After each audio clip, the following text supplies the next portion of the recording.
Bonjour tout le monde. L'année dernière, j'ai eu la chance d'interviewer Stéphane Desberg. Du coup, je vous partage cette interview maintenant. Je vous souhaite à tous une belle découverte. Stéphane, bonjour. Bonjour. Pour ceux qui ne vous connaîtraient pas encore, mais je pense qu'ils ne sont pas nombreux, est-ce que vous pourriez vous présenter? Alors voilà, je suis un scénariste, on va dire franco-belge, même si je suis à moitié américain, à moitié français, né en Belgique. Ça fait un beau petit mélange. Et puis, bon, voilà, j'ai fait une première partie de ma carrière beaucoup chez Dupuis et chez Casterman, en écrivant des histoires plutôt, ce qu'on appelle du tout public, plutôt plus jeune. Et puis, il y a 25 ans, je me suis concentré plus sur des BD, je dirais ado-adultes, avec des séries comme Le Scorpion, IRS. Et puis, on va dire qu'aujourd'hui, j'essaie de joindre les deux inspirations et voilà, j'ai aussi bien des projets pour la jeunesse que pour les adultes. Donc voilà, je m'amuse beaucoup à faire tout ça. Quand on regarde votre bibliographie, on voit un nombre d'albums et de succès aussi bien auprès des professionnels que du public qui est exceptionnel. Et vous êtes toujours d'actualité.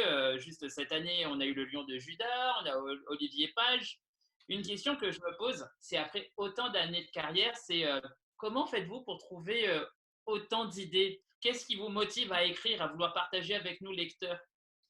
Alors, c'est une question que je me suis beaucoup posée il y a 2 ans parce que je sentais que j'arrivais un peu au bout d'un chemin avec un de mes éditeurs historiques, Le Lombard, et que j'avais fait beaucoup de thrillers notamment.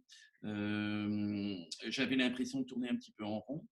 Donc, ça m'a pris un certain temps. Et puis, voilà, à force de se remettre en question, de se poser des questions sur ce qu'on a envie de raconter, ben, je me suis rendu compte que j'avais envie de raconter encore beaucoup de choses, mais peut-être de venir sur des terrains plus personnels. Alors évidemment, bon, dans des séries comme IRS et Le Scorpion, que nous continuons avec enthousiasme, bien sûr, on ne va pas révolutionner complètement le ton de ces séries, mais il y a des projets. Alors, je rajouterai à ceux que vous avez cités cette année, il y en a un qui est peut-être pas encore arrivé chez vous à cause du confinement. Il y a un album qui s'appelle Les Anges d'Auschwitz, voilà, que j'ai écrit suite à ma visite là-bas dans les camps il y a 2 ans. Et je pense que voilà, je ne vais pas toujours faire des histoires assez dures et dramatiques comme celle-là, mais ça, c'est pour moi un des premiers pas dans cette direction de projet plus personnel où j'écris plus avec mon cœur et peut-être aussi plus de manière littéraire, je dirais. Donc voilà, non, j'ai pas du tout l'impression d'être au bout de l'inspiration, mais certainement que quand on fait énormément de projets, comme ça a été mon cas, bah, j'imagine que dans la quantité, il y a certainement des projets qui sont moins intéressants que d'autres. C'est obligé, je crois. Quand j'ai préparé cet entretien, il y avait tellement de séries dont j'aurais voulu savoir les origines et tout, mais il faut faire un choix, sinon je pense, un autre confinement pour qu'on puisse discuter. Et Donc, non, j'ai choisi quelques séries. Une des séries que j'adore particulièrement, c'est Sherman. ah Est-ce que vous oui, pourriez me raconter, enfin nous raconter les oui. origines de Sherman? Pourquoi cette histoire? Alors, à l'époque, on était très impressionnés par ces feuilletons américains qui sont développés sur la durée, où on a l'impression qu'il y a un travail sur les personnages qui est différent que quand on fait des albums de 46 pages ou même des diptyques comme on le fait avec IRS. Et donc, moi, je m'étais posé des questions sur cette narration, sur la possibilité de développer des personnages plus sur la durée, et donc d'envisager une série de 6 albums.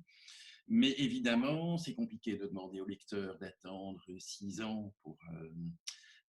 Voilà, et puis de toute façon, c'est compliqué parce que le rythme des séries américaines est justement chaque fois de faire un petit rappel, et puis on a 2 épisodes peut-être le même soir, ou en tout cas un par semaine. Et donc on a essayé avec Griffo de trouver un rythme de parution qui soit rapide sans aller jusqu'à bâcler évidemment au niveau du dessin. Et en fait, voilà, on a trouvé cette idée-là avec l'éditeur qui était de stocker, entre guillemets, des pages de Griffo, c'est-à-dire que quand il avait terminé le premier tome, on ne l'a pas sorti tout de suite. On a attendu qu'il soit bien engagé dans le tome 2 et même le tome 3, je pense, avant de commencer à les sortir. Et ça a permis d'avoir ce rythme de parution relativement rapide et voilà, de pouvoir développer les personnages de cette manière-là. Et donc, c'est effectivement pour moi une série que j'ai vraiment beaucoup aimé faire. Il y a des éléments déjà dans ce projet-là qui sont un peu personnels. La position. Mon père est venu faire la guerre en Europe en 1945. Il a rencontré ma maman à Paris à la Libération. Et la Deuxième Guerre mondiale, pour moi, est quelque chose d'assez central, parce que je ne serais pas né si elle n'avait pas existé. Maintenant, de là à penser que c'était un moment formidable, je n'irai pas jusque-là. Mais c'est une période qui me marque énormément, et je suis beaucoup toujours dans essayer de comprendre en fait cette période-là. Et les connexions entre les États-Unis et l'Allemagne ne se sont pas toujours faites de manière bonne. Il y a eu des dérives et ce sont des épisodes souvent qui sont moins connus. Et moi, j'aime bien aller sur ce terrain-là. J'aime bien partir de choses très, très connues comme la Deuxième Guerre mondiale et puis trouver des portes, des chemins qui permettent de traiter ça différemment. Sur une autre série aussi que j'affectionne particulièrement, quand j'ai commencé, en fait, je dis souvent le métier de libraire, j'étais libraire manga et comics. C'est D'accord. vraiment il y a 6 ans, quand on est devenu propriétaire avec mon collègue Cédric, que je me suis spécialisé en bande dessinée, même si j'en lisais. C'était pas D'accord. vraiment. Et donc, j'ai eu la chance de pouvoir lire plein d'albums de ce titre d'un coup. C'est Scorpion. Vous voyez. Et si je ne vous pose pas la question, je pense qu'à la librairie, les clients, ils vont me tuer. D'accord. Alors, du coup, pourriez-vous nous raconter peut-être la jeunesse de ce personnage et un petit quelque chose d'inédit? Pour nous, à La Réunion, on est très gentils. D'accord. Donc, en fait, on s'est rencontrés avec Enrico Marini il y a déjà bien longtemps. Euh, J'avais un projet de bande dessinée que je lui ai proposé, qu'il aimait beaucoup, et puis je sentais qu'il calait un peu au niveau du personnage principal. Donc, on s'est vu pendant 1 an ou 2 avec l'envie de travailler ensemble, et puis ça n'avançait jamais vraiment très fort. Puis un jour, il m'a dit mais j'aimerais bien en fait que tu m'écrives une histoire pour moi directement, pas un projet que tu avais déjà. Et puis, il m'a lancé une sorte de défi en disant bon, moi, je compte pas faire plusieurs westerns dans ma vie, j'aimerais bien en faire un. Est-ce que ça te dirait, voilà, un western dans tel type d'atmosphère, etc. Donc, ça a été Étoile du désert. On a fait ces 2 albums. Et puis, lui s'était engagé à ce moment-là sur un projet avec Jean Dufaux, Rapace. Mais on s'était dit déjà à l'époque, bon voilà, on ne va pas en rester à l'Étoile du désert, on a certainement des envies de faire d'autres choses, on va rester en contact. Enrico disait, moi je vais avancer dans Rapace, ce sera en principe 3 ou 4 albums, et puis viendra un moment où moi j'aurais vraiment envie de faire une série avec toi. Et alors je me souviens que nous sommes allés en Suisse, donc je suis allé le voir en Suisse, on a commencé à regarder des films de Cap et d'épée. Et il m'a dit, ben moi, quand j'étais gosse, je regardais Zorro, c'était ma passion. J'ai vaguement en tête peut-être d'une adaptation des Trois Mousquetaires. Moi, je lui ai dit, mais non, ce serait dommage, il faut créer quelque chose de nouveau. Mais le KPDP, effectivement, c'est une super idée. Et donc voilà, c'est comme ça que petit à petit, en se voyant, il était toujours occupé ce rapace, mais on avait le plaisir, moi j'allais en Suisse où lui venait à Bruxelles, et lors de balades, ou à Paris aussi, on a commencé à faire mûrir ensemble ce projet de Scorpion, donc il a apporté beaucoup d'idées, et c'était chouette parce que je sentais qu'il s'impliquait vraiment dans le projet. Enrico a besoin de ça, c'est quelqu'un qui n'aime pas trop quand on le considère juste comme un dessinateur. Et donc voilà, ça a été, je dirais, une collaboration idéale, d'une certaine manière, pendant des années, parce que on s'apportait, je crois, chacun beaucoup d'inspiration. Et je pense que ça se sent dans la série. C'est pas une série où, euh, bon, à certains moments, voilà, ça retombe. On avait toujours envie de se surprendre l'un l'autre. Euh, et puis, on est arrivé sur, je dirais pas une lassitude de la part d'Enrico, je crois pas, parce qu'il est très attaché à ses personnages, mais certainement une envie pour lui de dessiner d'autres choses. Et donc, on a senti que les albums du Scorpion commençaient à s'espacer. Puis bon, il y a eu un certain nombre de circonstances pour lui personnelles. La proposition de faire un Batman qui devait être un album, ça a fini par être 2 albums. Il a son autre série, Les Aigles de Rome, et d'autres envies.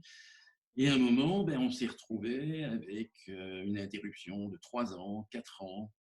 Et on s'est dit, bon, ben, c'est quoi l'avenir de la série à ce rythme-là? Parce que si on attend 5 ans pour avoir le tome 12, on attendra peut-être encore 5 ans pour avoir le tome 13, et on sait bien qu'en BD, c'est pas possible. Donc en fait, voilà, ça a été de très très longues discussions. Est-ce qu'Enrico ne voulait pas s'engager à un rythme plus rapide? Et l'éditeur comme moi, on avait envie de continuer le Scorpion à un rythme régulier. Donc finalement, on est arrivé à cet accord qu'Enrico terminait le cycle des 9 familles avec le tome 12. Donc on a décidé de faire un album un peu plus long pour pouvoir bien boucler cette histoire-là. Et qu'ensuite, il a passé la main à un autre dessinateur. Je ne sais pas si vous êtes déjà au courant de ça. Si ce n'est pas le cas, je vous l'annonce. Voilà, donc en fait, on va poursuivre la série principale du Scorpion avec un dessinateur que je pense vous devez connaître, qui s'appelle Luigi Critone, qui a sorti il n'y a pas longtemps Aldebrando, un très très bel album chez Casterman. Et évidemment, Scorpion ne sera pas dessiné comme ça. Luigi a déjà dessiné dans un style plus réaliste, et je trouve qu'il est un peu dans la famille de dessinateurs d'Enrico, tout en ayant un style personnel. Donc, c'est encore un peu tôt pour vous montrer des pages, mais en tout cas, je peux vous dire que ce sera une très, très belle reprise, certainement à la hauteur de ce que Teo Canici a fait sur Murena. Nous ne voulions pas du tout prendre un dessinateur qui essaierait de copier le style de Marini. On voulait vraiment quelqu'un avec beaucoup de talent et sa propre personnalité, mais on retrouve totalement le Scorpion, Méjaï. Je ne pense pas du tout que le lecteur sera inquiet, au contraire, je pense qu'il sera comblé. Le grand avantage, c'est que dorénavant, on aura un album du Scorpion tous les ans, et non pas tous les 5 ans. Je pense que ça, c'est vraiment une nouvelle qui va faire plaisir à beaucoup, beaucoup, beaucoup de lecteurs. J'aimerais revenir sur une des œuvres sorties en début d'année. Et si j'en parle pas, Audrey, qui vous a contacté, qui est aussi une collègue et mon épouse, va me tuer. Le Lion de Judas. Oui. Ça a été son coup de cœur du début de l'année. Elle l'a conseillé à foison. Oui, oui. Est-ce que vous pourriez nous en parler un peu, s'il vous plaît? Oui, oui, tout à fait. Avec Hugues, on a une relation qui existe depuis très longtemps, puisqu'on a fait Black Ops ensemble. Puis, bon, ben lui, il a fait un diptyque tout seul. On est revenu un petit peu sur Black Ops, mais en sentant malgré tout que tous les deux, ce monde du thriller nous intéresse, mais nous passionne peut-être pas suffisamment pour continuer. Par contre, là où on se retrouvait vraiment, c'est sur les récits d'aventure, sur une série qui n'est pas complètement dans le passé, mais quand même, qui lui permet d'avoir des voitures qui ne sont pas des voitures contemporaines, les vêtements, etc. Au niveau du style, c'est très important pour lui. Et voilà, on a commencé à s'échanger des références qui sont les références du grand roman d'aventure. Et en BD, bah, Corto Maltese, même si je pense que ça n'a rien à voir vraiment avec Corto Maltese, mais cette idée du voyage, cette idée d'être plongé dans une certaine forme d'exotisme, mais c'est pas un exotisme de pacotille, c'est vraiment être dans ces ambiances de voyage. Et quand on est dans un pays, euh, je ne dois pas vous dire ça à La Réunion, mais bon, moi, les premières fois quand j'ai été en Afrique, on rencontre des gens qui ont été encore ailleurs. Et donc, quand on va en Afrique, on va aussi en Asie, on va encore en Amérique du Sud. Et je crois que c'est un peu cette atmosphère-là, ce souffle-là qu'on cherchait. Et en même temps, bon, moi, je suis très passionné par tout ce qui est archéologie. Et l'Éthiopie, la route de la soie, tous ces endroits où les religions se sont côtoyées pendant des siècles et ont donné des résultats qui sont parfois assez étranges. On voit en Éthiopie, on a les musulmans, mais on a les juifs, on a des communautés chrétiennes qui sont probablement un peu comme celles des origines. Et ce sont des mélanges qui sont très passionnants. Il y en a la même chose sur la route de la soie. Les conquêtes musulmanes ont fait qu'il y a eu des poches ethniques avec des religions différentes qui ont appris à coexister. Et moi, voilà, ce qui m'intéressait beaucoup, c'était de joindre un peu tout ça, cette notion de voyage, mais également de découverte de civilisation ou de sociétés voilà, qui ont une histoire spéciale. Et donc, pour des raisons de scénario, on commence en Afrique noire, au Kenya.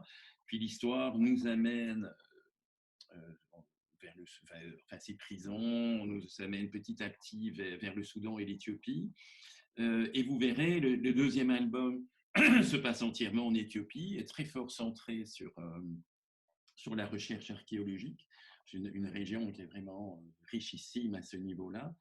Et puis, il y aura un troisième tome que j'ai, moi, personnellement terminé, qui va nous faire traverser la mer Rouge et arriver au Yémen. Donc, je pense que ça va être une histoire assez forte, avec un côté humain très présent, mais beaucoup de résonance aussi pour moi, parce que j'ai une partie de ma famille qui est juive, une partie de ma famille qui est chrétienne, et moi, au milieu de tout ça, qui ai trouvé ma propre voie, je dirais.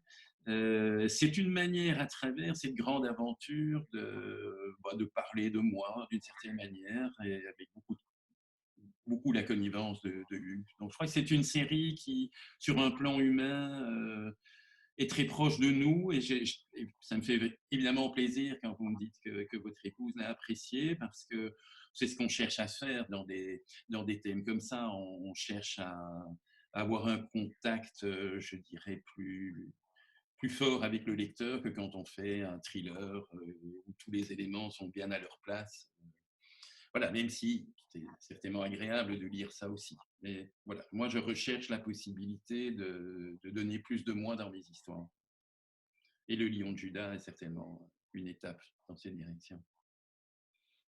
Je termine toujours mes entretiens en demandant un petit conseil lecture à ceux à qui j'ai en face de moi. Si vous Oui. auriez une lecture à recommander, vous qui êtes scénariste, qui avez une imagination formidable, qu'est-ce que vous nous conseilleriez à lire? Alors en BD, moi, Aldebrando de Luigi Crichton et JP, et dans ce qui vient de sortir, je trouve un des trucs les plus intéressants.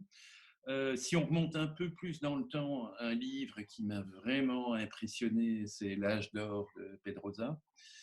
Parce que je trouve que pour moi, ça montre ce que la bande dessinée peut être aujourd'hui. Des bouquins avec plus de pages, il y a une très bonne histoire, mais il y a aussi un graphisme qui est incroyable, qui prend le temps, voilà, de nous faire découvrir des choses. Moi, je me souviens quand j'étais passé en librairie et que j'avais vu ce livre, vous savez, c'est ce genre d'instant magique où on ne peut pas ressortir de la librairie sans avoir acheté le livre. Et ça, voilà, ça, c'est magique, je trouve. Donc, sinon, alors si on va sur le domaine du roman, je ne vais pas vous citer de grands classiques hyper littéraires, mais une des séries que j'ai beaucoup aimé lire il y a un an ou deux, ce sont les bouquins de Philippe Kerr. qui sont des polars situés dans la période de la montée du nazisme, pendant la guerre et après la guerre. Et je trouve que c'est très bien écrit, ça nous fait vivre de l'intérieur, ce sont des enquêtes policières dans le contexte du nazisme. Je ne dirais pas que c'est de la grande écriture au niveau du style, mais c'est quand même bien écrit. Et c'est surtout le contexte historique, la documentation, il y a un travail qui est vraiment formidable. Donc ça sont des bouquins, par exemple, en période de confinement.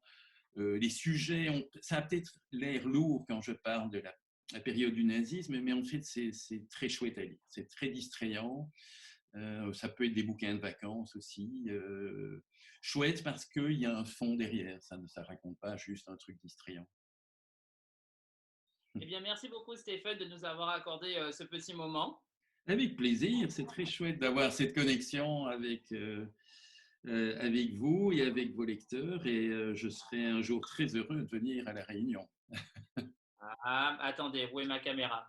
Cédric, tu as entendu? Stéphane Desberg, ça m'intéresserait de venir à La Réunion. Ah bah, Cédric, en fait, c'est l'autre père, c'est mon collègue et associé, et le gérant, le maître des sous. Et quand il y a un auteur, un scénariste qui dit ça, je lui lance un petit clin d'œil, on ne sait jamais. oui, d'accord, pardon, j'ai regardé un message. Ben écoutez, oui, oui, j'ai bien sympathisé avec Philippe Pellaès, et si vous le voyez, remettez-lui mon bonjour. Il a d'ailleurs un projet avec Hugues Labiano, donc ce serait avec grand plaisir. Voilà. Quand ce confinement sera parti, on en reparlera. Avec plaisir. Je connais bien Philippe, je garderai la petite pastille pour la vidéo et je me transmettrai aussi en privé votre bonjour. Ah ben, très très bien, c'est gentil. Merci beaucoup. Un de ces jours, j'espère. À bientôt, j'espère. Oui, au revoir. C'était À la rencontre de Stéphane Desberg. Vous pouvez voir à l'écran quelques titres que je vous conseille vivement.